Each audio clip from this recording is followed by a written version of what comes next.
Hello everyone, welcome to my YouTube channel. If this is your first time tuning in, my name is Adrielle and I'm currently narrating a story of my life dating back from January 2016. In the previous episode, I talked about the reason why Caitlin's judgment was predestined by God.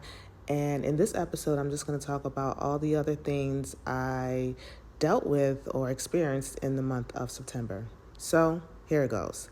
So in the beginning of September, this was probably after Labor Day, I remember laying on my couch one Saturday afternoon and I was just going through YouTube videos on YouTube and a video of a man popped up. Now, here's the thing about this man. His videos would pop up on my feed back in 2019 when I was living in North Decatur. Now, here's the thing. I wouldn't watch his videos because he made a lot of videos about covenants, dream interpretations, how you know someone's doing witchcraft on you via dreams, demonic covenants, how to break off of it. And I remember just being kind of frightened by those titles back in 2019. So because of that, I wouldn't watch his videos. And at the same time, too, his videos were super long. So I wouldn't watch his videos. But this Saturday afternoon, his video popped up. It was about monitoring spirits. I decided to watch it. Now, there was a reason why I decided to watch it. I will do a whole story time about that later on. But yeah, I decided to watch it. The video was, I think it was almost 3 hours long. Yeah, it was almost 3 hours long or so. So I decided to watch it. I'm watching it. And he's just talking about monitoring spirits, how they operate and stuff like that. But here's a part of the video that I want to talk about. After an hour into me watching the video, I remember he tells a story. And he tells a story of a woman. There was a woman who was interested in the married man. She was interested in the married man so bad. She wanted him so bad. And I think part of the reason why she wanted him was because of how he treated his wife. So she wanted him so bad to the point where she went to a voodoo priest. She went to a voodoo priest and told the voodoo priest that she wanted this man. He gave her some voodoo, like witchcraft, to do on the man. And if she does it, she will have the man. So this woman went ahead and did the witchcraft and she got the man. The man left his wife and got with the woman. But here's the thing, y'all. Once the man got with the woman, their relationship was tumultuous. All they did was argue. They would argue back and forth, and it was just a lot of arguing going on in the relationship. It got so bad to the point that that woman ended things with the man. She ended things with the man, but here's the thing. She couldn't understand why they were arguing so much in the relationship. So she went to this guy who I'm talking about. She goes to him. He's prophetic. She goes to him and she tells him what happened. And then he tells her, like, yeah, like, what did you expect? Like, you stole a married woman's husband and you did witchcraft to do it. So yeah, that's going to happen. When you do evil, you reap evil. So I remember him telling that story in the video. And I'm just like, man, there are just some women who are so desperate for a man.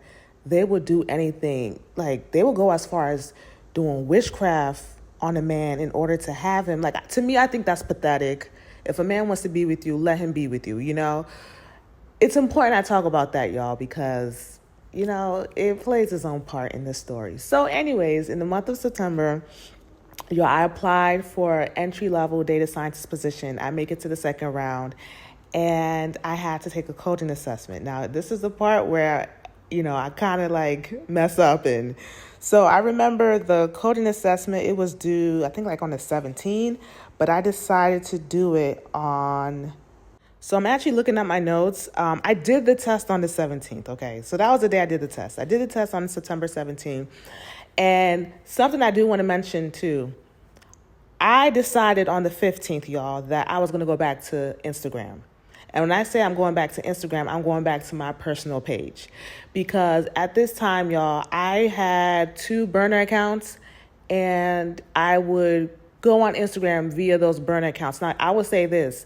I was not checking on Brandon and Caitlin on those burner accounts. I was just going on Instagram to see what's going on Instagram, right? So I told myself, Adriel, how long are you going to run away from your page? Don't let Brandon and Caitlin chase you away from your personal page. And the reason why they were quote unquote chasing me away was because I was afraid that I would see their post on my Explore page and then that would mess me up emotionally and mentally. So I told myself, like, yo, I can't keep running away from my personal page. It's been, y'all, had been almost 2 years. I think at this point it was like 19 months, 18 months that I've been away from my personal page. I'm like, yo, I need to get back. So I decided after the coding assessment, I was going to get back on my personal page. And yeah. So I did the coding assessment on September 17. It was different from all the other coding assessments I did in the previous years. This one had a couple of multiple choice questions and stuff like that. So I'm like, okay, maybe this could be it. Anyways, I take the test. And also, I want to mention, too, before I took the test, like a couple of days before that, I did a sample test. So on the 17th, I take the test. And then later on, I logged into my Instagram. So I log into my Instagram. And I do want to correct myself, y'all. It had been 21 months since I had logged into my personal Instagram. So I logged into my personal Instagram and I was nervous, y'all. I won't even lie. I was really nervous. I went to my Explore page. I didn't see them. I'm like, okay, cool. I said, okay, I'm going to stay in my personal Instagram. My backup page, I had my main backup page that I created back in 2018. That was the first one I created because somebody was saying that Brandon got his ex-girlfriend pregnant. That one, I knew there was going to be a bunch of Caitlin and Brandon stuff on that page. So I told myself I wasn't going to log into that account. So at this point, y'all, I've logged into my personal account and I still had my second burner account that was still logged in. So I told myself, hey, just stick to these two accounts and you should be good. You won't see Brandon and Caitlin pop up on any Explore page. You should be good. Y'all, as I'm going through my page, I'm like, yo, I want to see what Brandon is up to. I was like, I want to see what Brandon's up to. So y'all, later on at night, I logged back into my main burner account. Yep, I did it because I wanted to know what was going on. And I also wanted to know if some of the dreams I was having, because at this time, y'all, I was having dreams that he was moving back to Atlanta. I'm like, hey, maybe this is something that's happening right now. Let me see. Let me see what's going on. Also, to another dream I forgot to mention, y'all. Back in March of 2022, I had a dream that Brandon wiped off all his pictures and posts on his Instagram page, and he's like started over. And when he started over with fitness pictures. It was like 3 fitness pictures and videos. So I wanted to see if that was happening too as well. So yeah, that was what happened. I remember the next day, September 18th, it was Sunday. I did get very emotional about everything. And I remember just crying because the sermon was about purpose. And when I think about purpose, y'all, I think about Brandon. I think about the marriage. I think about us being generational curse breakers and what God wants to fulfill, in our lives, like fulfill our destiny that he's given us. So I just get emotional. I was just getting emotional. And I remember saying this to God, that he should send Caitlin an invoice. And when I say that God should send Caitlin an invoice, I'm not talking about a personal invoice. I'm talking about spiritually, because a lot of the stuff I was going through, y'all, was because of the actions that Caitlin was doing behind the scenes. Now, at this time, I didn't even know the depth of what she was doing. But Caitlin was doing a lot of manipulation, a lot of control, and it just felt like, man, is she getting away? I know she's not getting away because she's about to be judged. But it just felt like it just kept on going and going and going. I'm like, listen, she has known about Brandon since 2016. It's 2022. This needs to come to an end. Like, Lord, send her an invoice. She needs to pay me back for everything that she's done to me, through Brandon, through this whole situation. She needs to pay me back. She needs to pay. The devil has to pay me back sevenfold for everything I've been through. That's what I wanted. So September 19th, which was the next day, was a Monday, I said, you know what? Let me go on Caitlin and Brandon's page and take screenshots of their stuff. So I called it shopping. I said, you know what? I need to go shopping for receipts. So I went to Caitlin's page, was taking screenshots. So some of the screenshots that you've seen in previous episodes, I got it this day. So I took screenshots of her and new boyfriend. I also took a screen recording of her 2020 blog. I did a lot of screenshotting stuff, whatever. I did receipt shopping, okay?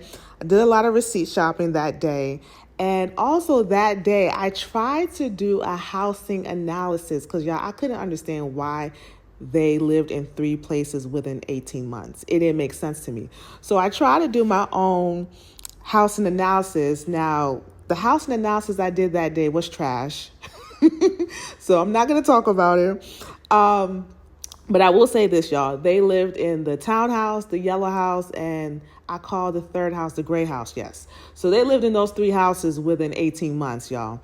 So I remember that night I was cooking and I was in the kitchen thinking like, man, the only reason why I believe, or the only thing I can think of them, constantly moving would be, maybe they're having issues with money. So I'm like, okay, if they're having issues with money, why don't they downsize? Because I believe Gray House was a 5-bedroom home. You don't need all that space. It's Brandon, Caitlin, Lily, and BB.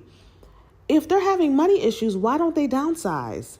So in my mind, I'm like, okay, are they trying to show off on Instagram that they got it? Because they really didn't have it, y'all. Are they trying to impress people on social media? So I'm like, why don't they just downsize, scale down? So I'm like, oh my goodness, what is going on? Another thing that came into my head was that Lily moved practically every year since she was born, y'all. When she was born, Caitlin was living with her parents. That was in 2017. 2018, she gets married to her ex-husband. She's living with him. 2019, they get divorced. She's living with her best friend. Ending of 2019, 2020, they're living in a townhouse. And then they moved to the yellow house. And then they moved to the gray house. So that's 6 places? And at this time, Lily was only 5 years old, y'all. So I'm like, so practically every year she moved. The only time that it wasn't a year was the townhouse. I think they stayed there for like 18 months. But y'all, practically every year, Lily and Caitlin, they were moving. So that girl did not have a place that she could call home. And that's not good, y'all. It's not good for kids to be constantly moving. It shows signs of instability. And that's why a lot of times kids who move around a lot, they grow up struggling with stability. So yeah, it's not good. It's not good for kids to be constantly moving every year. It's not. It really isn't. So I'm thinking to myself, like, man, are they even considering the kids when they are deciding to move? I just felt like the situation was very unfortunate. I also felt sorry for Brandon because, he got dragged into Caitlin's mess. So, yeah. Another thing that I thought of was that I was like, man, I honestly believe that when Brandon and Caitlin reconnected in 2020, I believe that Caitlin sold Brandon a dream. I think she told him like, hey, life in Oklahoma is this and that.